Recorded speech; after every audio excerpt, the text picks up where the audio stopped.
Life's full of big money decisions. Dividend versus growth stocks, tapping home equity, even navigating tariffs. And for every smart tip out there, there's another one that sounds smart but isn't.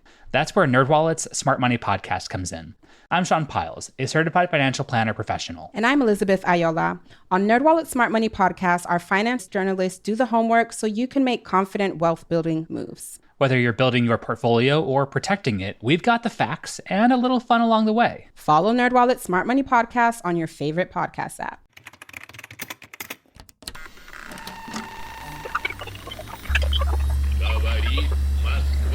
If you can hear me, take an encryption button off the trial. Hello, True Spies listeners. Welcome back to our new assignment, True Spies Debrief. In the 1970s and 80s, much of the West believed that the Soviet Union and its satellite states were supporting the world's deadliest terrorist organizations and radical groups. But the truth was rather more complicated. Dr. Daniela Richterova spent years poring through the archives of the Czechoslovak secret police, and her new book, Watching the Jackals, sheds fresh light on a dark corner of European history. Daniela sat down with True Spies producer Morgan Childs to correct the record, and to share what she unearthed about the most famous jackal of them all.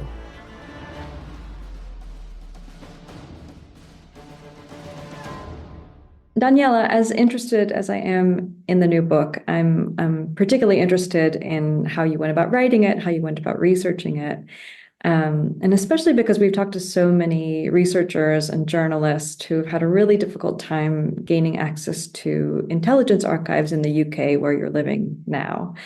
I know that you did much of your research in Prague, and you had a wealth of material at your fingertips. Can you kind of talk to me about that and maybe the difference between these two countries? For sure, yes.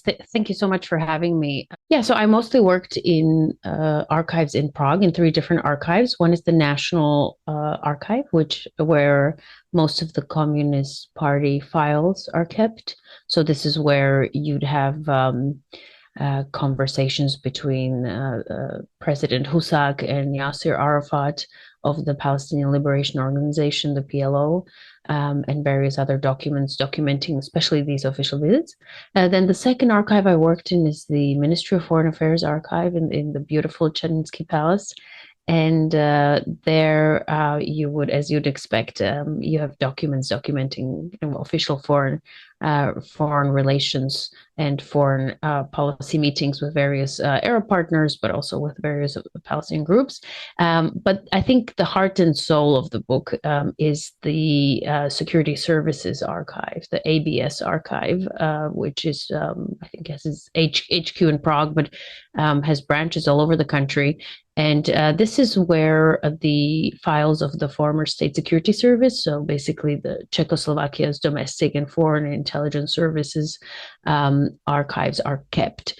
And this is an astonishing volume of documents. I don't think anyone's really counted how many documents there are, but they're being more and more released every year. So I had the privilege to work with these documents. When I started working on this project about 11 years ago, many of the documents that really make the book were not available yet. So I was kind of knocking on various doors and requesting declassifications of some of the core files that discuss Czechoslovakia's relationship with groups such as the PLO, so the Palestinian Liberation Organization, with various of its factions, such as the Fatah or the PFLP, but also with other groups such as the group around Carlos the Jackal, basically was basically the Osama bin Laden of the Cold War, as well as Abu Nidal. So this is where all the files that really allowed me to go into the heart of Czechoslovakia's relationship with these groups were. And I guess what Western researchers who mostly work in the UK and the US, they typically, I guess, but correct me if I'm wrong, complain that they don't have enough materials to work with. So I kind of had the opposite problem here. It was an incredible volume of materials. To give you an idea of what we're talking about, some of the object files, so say a file on international terrorism in the 1970s and 80s, had tens of thousands of pages. This is all tactical information. There's surveillance reports. There's reports about various meetings, about liaison meetings in the Middle East, in Beirut, or meetings in Prague. So an incredible amount of detail. And also, as opposed to Western archives, none of this is redacted. So people have a hard time comprehending this when I tell them this, but basically the Czech Republic opted for a very liberal legislation when it comes to dealing with the security services files from the Cold War era as well as from the Protectorate era, and they decided that they don't want to redact them because these files are basically a way of coming to terms with these two totalitarian eras in the Czech Republic's or Czechoslovakia's history. So basically, all the names are there, all the relations are there, information about people's private lives and all that. We also have, apart from these big object files, we have personal files. So we have files of all STB officers, which is also kind of crazy, or people look at me a little bit as if I were crazy when I say this in the West. We see how their career progressed. We see what they were rewarded for. We see which operations they were a part of, which departments they moved from. And then we also have personal documents or files of various targets. So, people who would have been subjected to surveillance or various active measures. So kind of the victims of the regime, but also of the agents, so of the people who either voluntarily or involuntarily ended up working for the STB. So there's an incredible amount, but I think that with this incredible amount, there's a couple of challenges that come with this.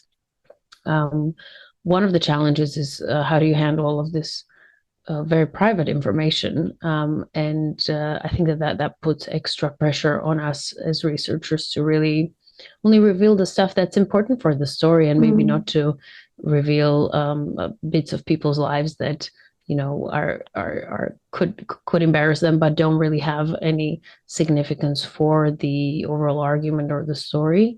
I think another challenge is how do you actually process all of these documents? And I've spent years and years, creating crazy timelines and databases and these kind of things. So that's a challenge that maybe not all researchers who work in archives where information is scarce have to deal with.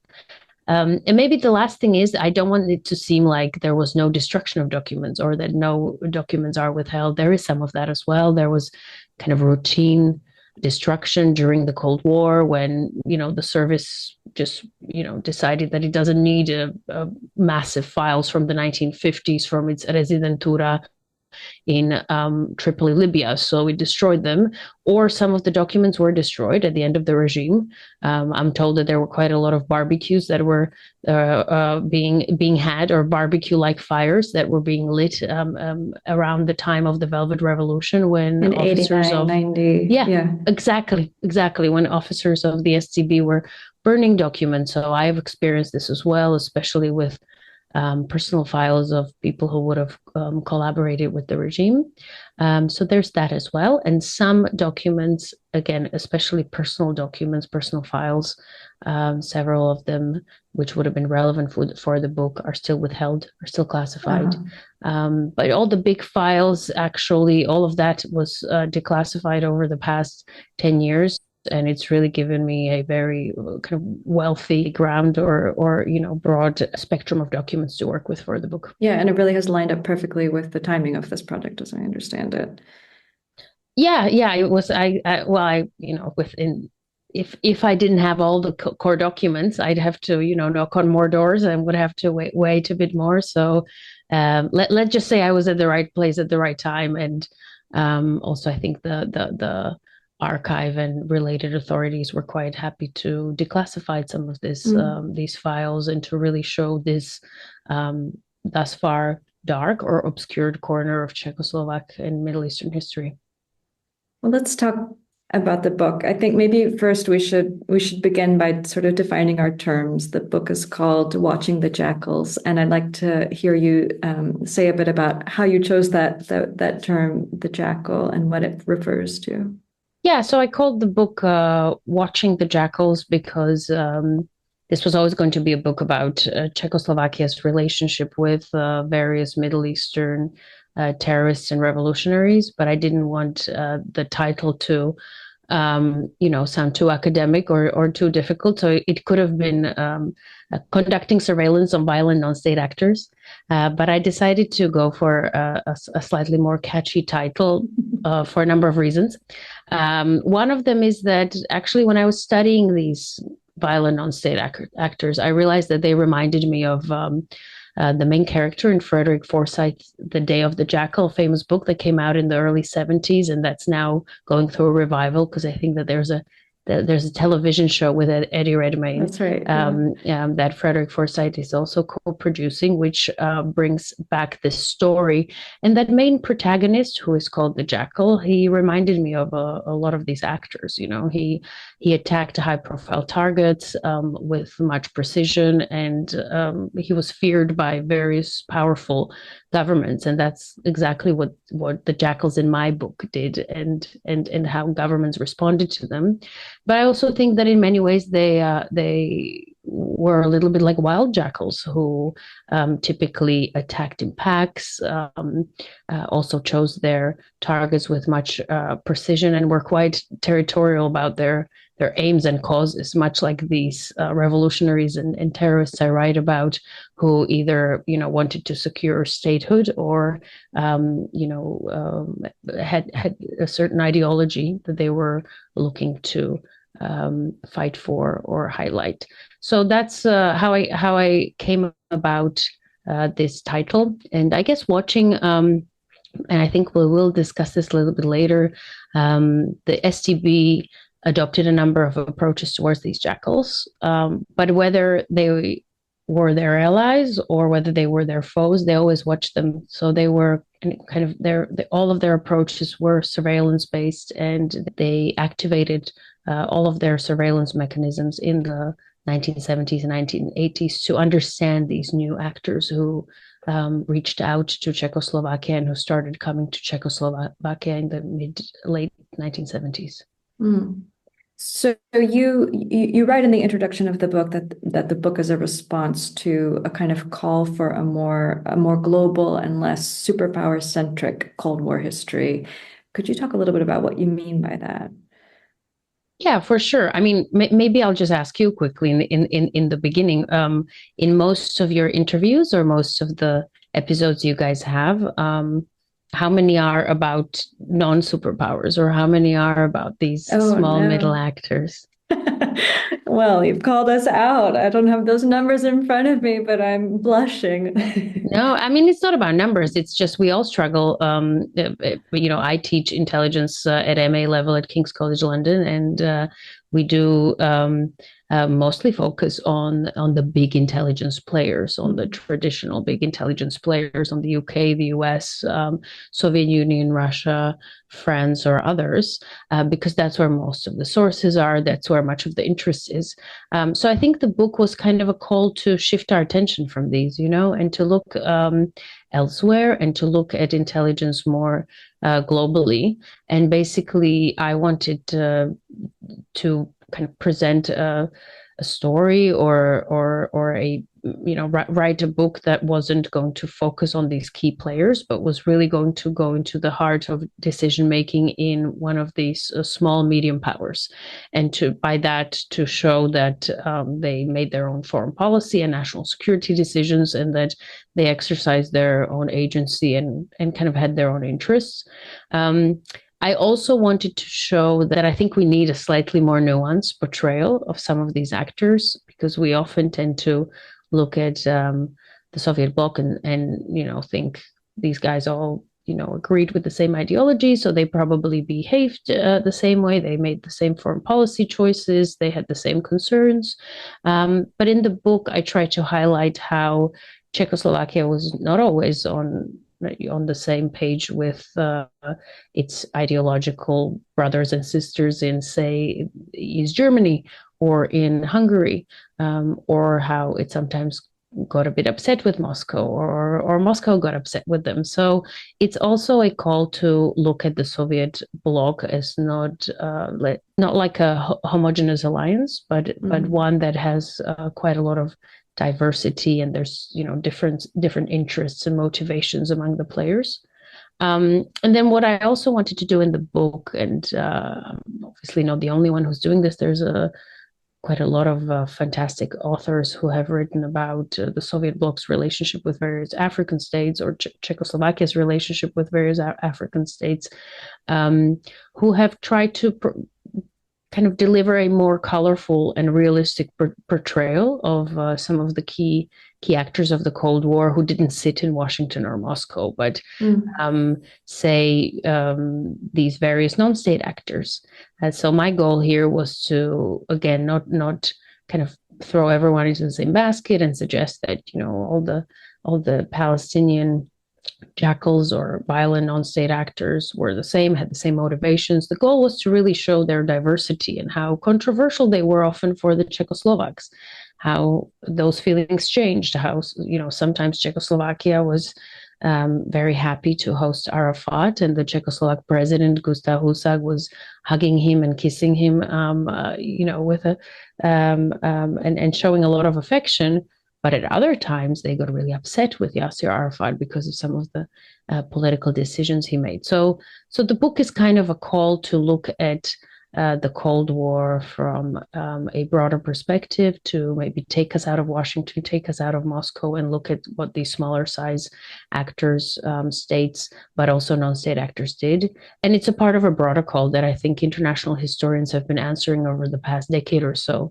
And there's been some great work in this respect. So I'm kind of joining, a club of cool kids, of cool historians who are looking at the broader implications and context of the Cold War. So you yourself are Slovak. When you're speaking to somebody who doesn't have a vested interest in that particular part of the world, that particular country, how do you make the case that Czechoslovakia in particular is worthy of close focus? Well, I always say that if you are for some odd reason not interested in Czechoslovak 20th century history, then I think that there's another couple of important reasons why you should maybe pick up this book and have a read. One is that it's essentially an exceptionally detailed case study in how states use their spies to communicate with various terrorists and revolutionaries. We don't have similar books about many of the Western states' experience, because the archives, as you know from many of the interviews you've done, are just have not been declassified, or the documents have not been declassified. So we are unable to reconstruct many of the Western states' relationship with these important political actors of the 20th century, or even now, because we just don't have the access. So if people are interested in knowing how difficult it is for states to strike alliances with non-state actors, or maybe how they struggle to counter them, and how they work on their policies to counter these jackals, then I think that this is a good book to pick up. I think another reason it's a good book to pick up is if people are interested in just intelligence services in general, but especially totalitarian intelligence services. I think when we watch various television shows or maybe read various novels, we tend to get the idea that these totalitarian security and intelligence services were quite well-oiled machines, where everyone was kind of on the same page. They knew what their ultimate goals were, had the same ideology. But that's not really the case. And I think if you dive deeper into Central Eastern European history and Cold War history, you'll understand how there's a whole spectrum of actors here, how often the spies disagree with the Communist Party representatives, how the diplomats sometimes get involved and have completely different objectives here, how these change over time. And I think that's important to understand, especially when we're studying today's totalitarian security and intelligence services, or services in non-democratic states such as, say, China or Russia. I think this gives you a good roadmap in what challenges, what features, what conflicts, what shifts you're looking for when you're studying today's security and intelligence services. So let's talk a little bit about the Czechoslovak STB. You write about the STB's Swiss Army knife approach, you call it, to the Jackals in Prague. Well, tell me what you mean by that. I guess I developed this argument or this notion that the STB, the State Security Service, which was basically Czechoslovakia's umbrella institution for domestic and foreign intelligence, functioned a little bit like the regime's Swiss Army knife. So it was a kind of an organization that developed a number of tools or ways of engaging with these jackals. With some, it struck an alliance. With others, it didn't, and it tried to prevent them from coming back. With some groups, it tried to infiltrate them and manipulate them.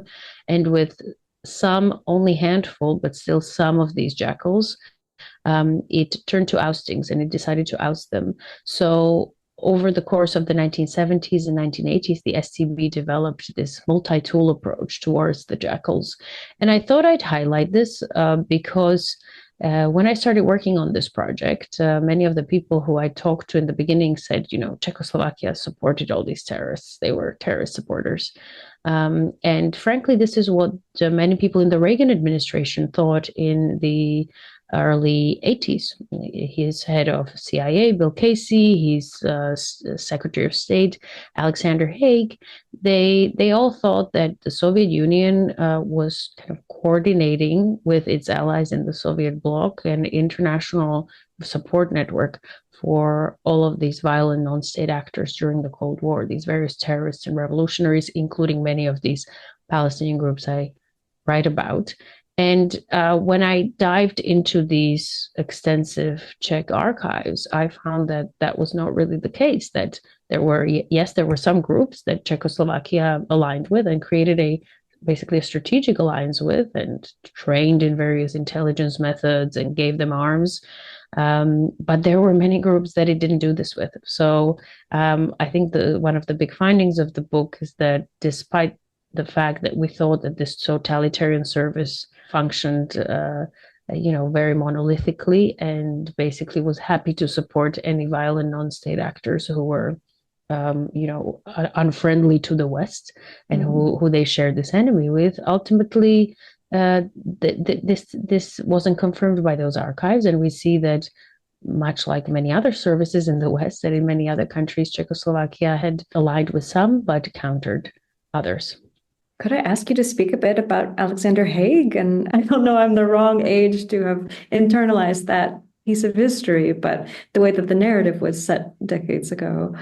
Yeah, so there is a bit in the book, in the introduction, where I talk about how in the late 1970s there was a group of mostly conservative U.S. journalists, but also some other British journalists who wrote about what went down in history as kind of the Soviet terror plot. So an alleged plot by the Soviet Union, which was allegedly supporting these various groups, whether they were German, Italian, Palestinian terrorists or revolutionaries, with the desire to kind of help them to bring down the Western way of life. And when the first Reagan administration came to power and Alexander Haig became the Secretary of State, so at his first press conference, he talked about how the Soviet Union was running this network and was supporting basically these various jackals and terrorists and revolutionaries in their efforts to attack the West. And in the early 1980s, there were a couple of so-called NIEs, National Intelligence Estimates, where Bill Casey, who was the director of CIA, and others were, trying to kind of find the silver bullet, and we're trying to find evidence that would support this hypothesis. And their analysts kept on coming back saying, listen, yes, the Soviet Union and many of the Soviet bloc states are aligned with Fatah, with the main PLO faction, which is represented by Arafat, but this is a strategic partner. They're not hiding much of this. They're supporting them in the UN. This is a part of their approach to national liberation movements. But we can't find kind of evidence you'd like us to find that would show that they also support these other terrorist groups. So there were many allegations, especially in the late 70s and early 80s, that various Central Eastern European countries were supporting these jackals, but there wasn't always enough evidence. Now we know, I mean, thanks to this book, but other great books that exist about jackals in Poland and jackals in East Germany and Bulgaria, we know that every country kind of had its own approach. They were all allied with the Fatah. That's where, with Yasser Arafat's faction, that's where they were all kind of one. That was a strategic partner. But when it came to Carlos the Jackal or Abu Nidal, who was one of the basically most lethal terrorists of the late Cold War era, each country had a different approach. So, for instance, Polish generals established a business relationship with Abu Nidal, but Romania really feared Abu Nidal because he staged an attack on their territory. Czechoslovakia also wasn't a fan, and they were basically trying to monitor, watch, and then push out anyone who had anything to do with Abu Nidal. The same thing when you look at Carlos the Jackal. There's a chapter about Carlos the Jackal where I actually spent quite a lot of time detailing the meetings between the Hungarian service, the Czechoslovak service, and the Stasi, the East German service. And you can see there how they have a different approach to this guy. He's really dangerous, and the East Germans are telling their allies, listen, yes, he's dangerous, but he's an ideological ally, so we shouldn't kind of, cut him loose. So we should give him some support, but he can't be in Berlin. It's too exposed here. You guys should probably take care of him. And, the Czechoslovak comrades, they come back to Prague and they're a little bit horrified. And they say, we don't want him around. We don't want to support him. He's a loose cannon. So this is basically where I push back against that narrative in the late 70s and late 80s. And other colleagues who've written about Central Eastern European states' relationship with these jackals have pushed back a bit to show that there didn't seem to be a conspiracy, because each one of these countries adopted ultimately a different approach to each one of these groups. So let's zero in on Carlos the Jackal, because I think if we're talking about the Swiss Army knife, he's a sort of great way to look at the various approaches over time, over a relatively short amount of time. Could we talk about this sort of watching and waiting, and then this tricking and blocking, and all of the various ways that you see the STB work, sometimes against him and sometimes not? For sure, yeah. So out of the 5, I think, various tools in the Swiss Army knife approach that I have, which is liaison, watching, preventing, then infiltrating and ousting. So the only thing that the STB didn't do with relation to Carlos the Jackal was liaison. So they never struck any kind of cooperation with him or members of his group, although they tried to create a liaison with the STB, the State Security Service. So when Carlos the Jackal, who I think many of your listeners will probably know, but those who don't, I'll just maybe say a couple of words about him. So he was a Venezuelan man whose original name was Ilich Ramirez Sanchez. So that's his birth name. Now, he came from a family of who I would call, I guess, a champagne Marxist. So someone who's a rich person who is in favor of Marxist ideas. And his father was a big fan of Vladimir Lenin, and so he named his 3 sons Vladimir Ilich Lenin. And so Carlos the Jackal, or Ilich Ramirez Sanchez, was clearly the second child. So that's where the first name is from. So when he went to university, he was sent to university in the Soviet Union, to the quite famous Patrice Lumumba University, where a lot of students from the global south studied various things from philosophy to law. When he was studying there, he befriended quite a few Palestinians. And when he was kicked out of this university, because he wasn't a very studious type, he decided to join the Palestinian struggle. And so in the early mid-70s, he worked with someone called Wadi Haddad, a very famous person within the Palestinian, let's say, Jackals milieu, and he was the author of a lot of the early hijackings and various international terrorist attacks that were carried out by the Palestinians. So Carlos the Jackal aligned with him, but later on fell out. This is another feature that you kind of start seeing throughout the book, is that these alliances are very fickle and they often break and are shifted. So Carlos the Jackal then goes solo in the mid-late 70s, and this is when he starts coming to Prague. This is when he first comes to Central Europe, when he's building his own, say, terrorist enterprise. And when he first comes in, the Czechoslovaks don't really cop on. They don't quite know that it's him. I think the main feature of this is that this group of people, these jackals, is that they never travel on genuine passports. They all have passports on different names, different nationalities, with different professions. Some of them are civilian passports, some of them are diplomatic passports, which I found were issued by embassies of Syria, South Yemen, or Iraq. So this is where the first approach, the watching approach or wait and watch approach comes in, that when people like Carlos the Jackal came to Prague, the STB didn't, arrest them or, call them in for questioning, but they first wanted to find out who they were and how dangerous they were, who they were meeting in Prague and what they were doing there. And so with Carlos the Jackal, they quite quickly found out that he was there meeting quite a lot of Middle Eastern diplomats.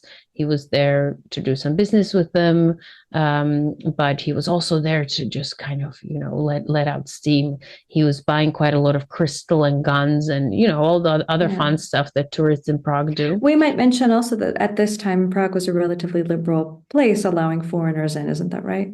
Yeah. So maybe not as liberal as in the 60s, but yeah, you would have, he would also meet with quite a lot of foreign arms dealers. So you'd have, Irish nationals there, you'd have Libyan nationals there, you'd have Lebanese, you'd have East Germans. So this wasn't just Czechoslovaks and Carlos the Jackal. It was open to people internationally as well. So this was the first approach that they adopted towards the Jackal, which was that they watched and waited and were trying to figure out whether he was a threat or whether he was just coming there to do business with others and let some steam out.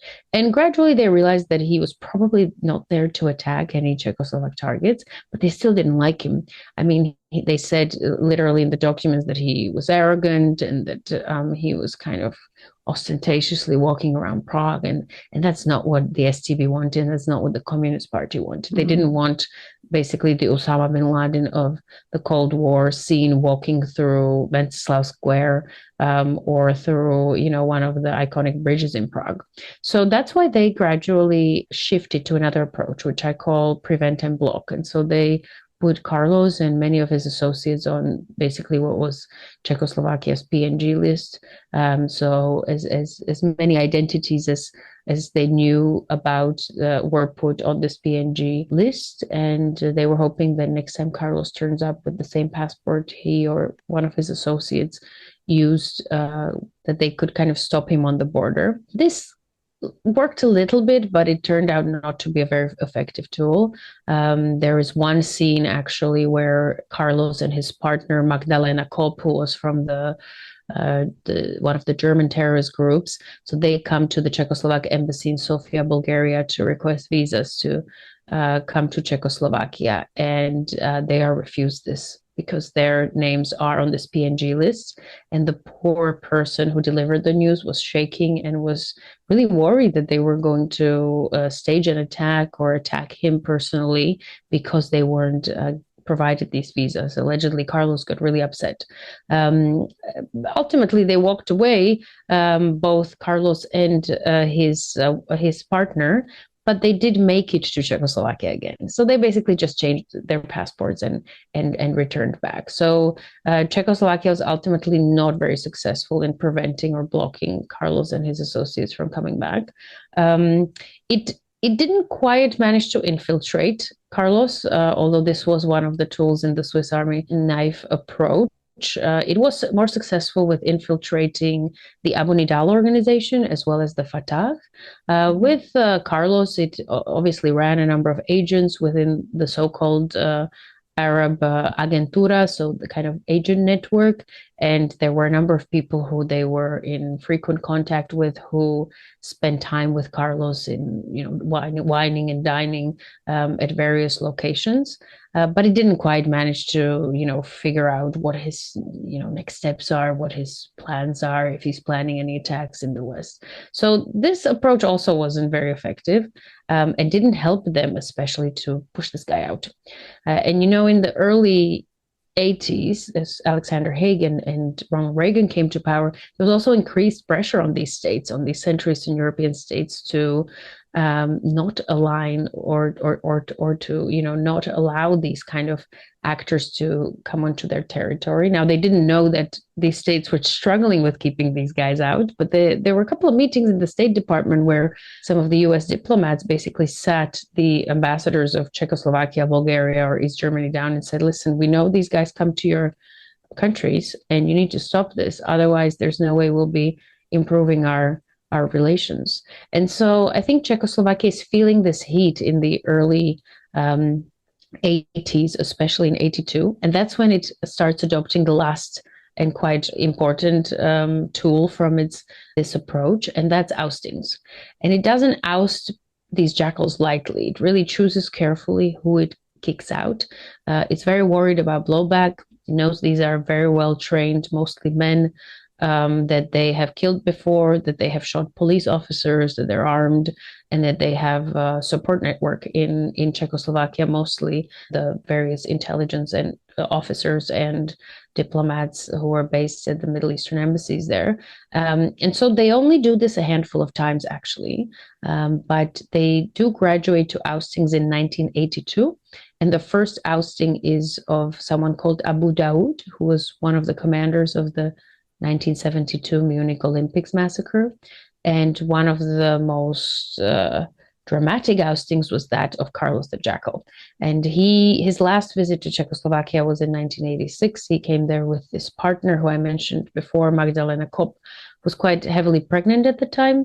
So the hypothesis is that they were looking for a place for her to deliver the baby. But Prague really was quite furious when they found out that he came back with this whole entourage and, with a lot of weapons and passports and all that. And so I won't give you too much detail because this is described, I hope, in quite a lot of detail and with quite a lot of drama in the book. But Czechoslovakia basically activated its diplomats, its spies, its deputy minister of interior went to talk to the Palestinian representative in the country. The Syrian embassy was told not to provide support. The special forces unit, so the Czechoslovak version of SAS, was put on guard and was kind of put on alert. And ultimately, 2 STB officers came to Carlos the Jackal's hotel room in the Intercontinental, which is at the time was a super luxurious hotel. I think now it's being reconstructed. And they came up to his room and they didn't tell him directly that he's not welcome and he needs to leave, but they went for a ruse, and they decided to trick him into leaving the country and basically told him that the French know he's in Prague and that this could be obviously a problem for him. Now, it was, there were probably very few people or countries that Carlos the Jackal was afraid of. But if there were a couple, then France would be somewhere up on the list. And this is because he conducted quite a lot of attacks on French territory, but also he killed 2 French policemen and an informer in 1975. And this is something that the French services and law enforcement never forgot. And so he was really being hunted by the French. And he knew that if someone was going to get him, it would be the French. And so after some pushback, when he didn't quite believe this story, he then decided that basically he ran out of options. He had no more friends in Prague, packed up his pregnant wife, his guns, and diplomatic passports, and he was escorted by a special team to the airport that we all use when we fly into Prague, and was put on a flight, and as far as I know, never returned to Prague. Yeah, it really is a dramatic story, and you've unspooled it beautifully towards the end of the book. But I should say, Carlos could have been arrested, and of course he wasn't. And I'd love to hear you talk about why that was. Yeah, so as I say in the book, that all of this Swiss Army knife approach was all good and well. That there were all these methods that Prague tried to keep, to put in place in order to keep the jackals out, but that basically this approach lacked the ultimate finale, right? Which we would expect especially in a post 9/11 world. We'd be very surprised if a country saw an international terrorist, buying crystal in one of its shops and would just let them go. But counterterrorism worked a little bit differently at the time. Counterterrorism in the 1970s and 80s was a different animal than that after 9/11. And I think that actually, when you look at the global history of international terrorism and maybe some of France's approach or West Germany's approach to some of these jackals, you'd see that quite a few of them were not arrested even in the West. Some of the reasons why they weren't were shared by the East, and were the same reasons why Czechoslovakia didn't arrest them. One of the main reasons that they would have shared was that these countries were worried about blowback. And there were two types of blowback that they were worried about if they had arrested someone like Carlos the Jackal or Abu Dawood or Abu Nidal. First was kind of political blowback. All of these groups were at one stage or another associated with various powerful Middle Eastern governments, either with Libya or Iraq or Syria or South Yemen. And countries like Czechoslovakia, were running and were leading quite significant and expensive infrastructure engineering projects. They were building hydroelectric plants. They were building massive infrastructure projects across the global south, including in many of these countries. So the last thing that they wanted was for these countries to cut off these relations, these economic relations with them. Many countries in the West obviously bought oil from these countries and also had other business interests there. So I think this was a shared reason why some of these countries didn't arrest the jackals. And the more tactical one was that they were just really worried about physical blowback. So there were many cases when in the West, members of the Red Army faction were imprisoned or were arrested, and then their comrades from their respective terrorist groups tried to free them by hijacking that country's planes or by attacking that country's embassy abroad. So there was actually fear of blowback. And you can see this in the Czechoslovak documents, that the Czechoslovaks are really worried about whether, Carlos the Jackal's companions, friends, allies were maybe going to attack Czechoslovakia after he was ousted. And these were constant considerations. But also for Czechoslovakia, it was one of the reasons why they never arrested them was just the politics of the time. This was happening in a polarized world where, it was polarized based on ideological differences. And at the time, the East and West just didn't imprison the other high-profile or attackers or adversaries. So it was kind of inconceivable for the East to be arresting people who were sought in the West, and vice versa. And also, just maybe two more things. One is that there was no formal pressure on Czechoslovakia to do this, because Czechoslovakia at the time was not a part of Interpol. So it didn't, feel this, arrest these actors. And also it had business interests, not just in Arab states, but in many other states. One of the largest arms producers in the 20th century. And it didn't want this business to suffer in any way, especially when it came to Libya, but also other countries, and was worried that maybe arresting some of these jackals could also result in this economical blowback.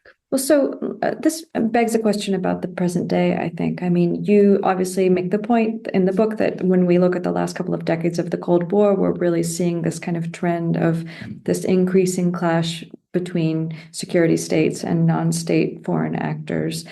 And I'm curious how the way that Czechoslovakia interacted with these jackals and radicals and terrorist groups compares to the way that you're seeing or we're seeing states interacting with non-state actors today. That's a really great question. So I talked to quite a few people who have, say, been following Iran's alliances with various violent non-state actors, with various terrorist groups in the Middle East, and I think what those stories share with the story I write about in the book is that these are never easy alliances. This is never a walk in the park, although this is how they're often presented, that they have a joined enemy or they have a joined ideology, or in some cases they've joined religion, so they must be working smoothly together to attack their targets. There's always challenges.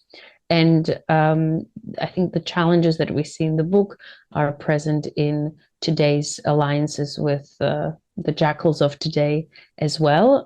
They are quite unpredictable actors. They often change alliances because they are often led by people who are slightly fickle. The groups themselves are often divided along ideological lines, or there's challengers to the leadership, so that also impacts these alliances. And they are often on the lookout for other sponsors, for people or countries who are maybe more generous, or who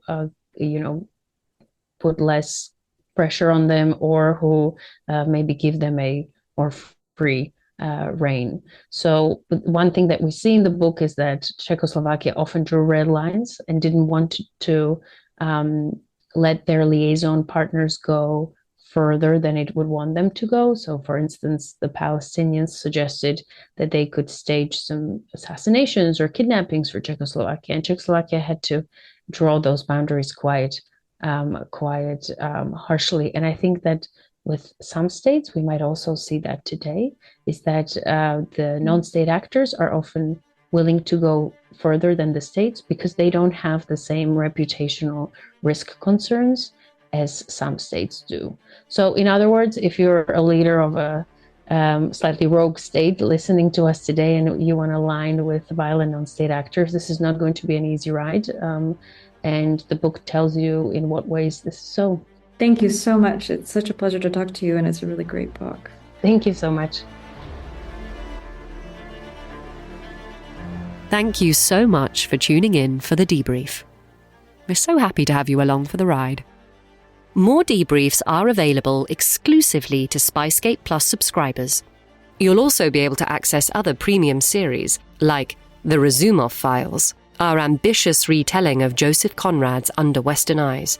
And for true crime fans, there's The Great James Bond Car Robbery, the story of the hunt for James Bond's most notorious set of wheels. Subscribers also get new episodes of True Spies early and ad-free. Subscribe to SPYSCAPE Plus at plus.spyscape.com. Disclaimer. The views expressed in this podcast are those of the subject. These stories are told from their perspective, and their authenticity should be assessed on a case-by-case basis. If you're enjoying this podcast, please click now to give it a 5-star rating or leave a review. Ratings and reviews help people discover the podcast and help us bring you more great stories. And if you have some time, why not forward the podcast to a friend? The plan was for us to stay at a hotel in Bratislava called the Devin, and then Arnold and I would go to dinner in the hotel restaurant, and at some point a Slovak agent with the code name Ina would approach our table or make some small talk or find some excuse to come and talk with us, and all the magic would presumably happen from there. All the magic? What exactly was the plan? Mark's file laid out all the inconceivable details. I would be so taken with this person that we would continue a relationship, and the relationship would grow, and eventually I would bring her over to Vienna to be with me. And there's even a line in the file, something like, in the best circumstance, Ina will move to Vienna to be with Inter as his partner or his wife. They were arranging a kind of sleeper wife for me. True Spies. With me, Sophia Di Martino. Search for True Spies wherever you get your podcasts.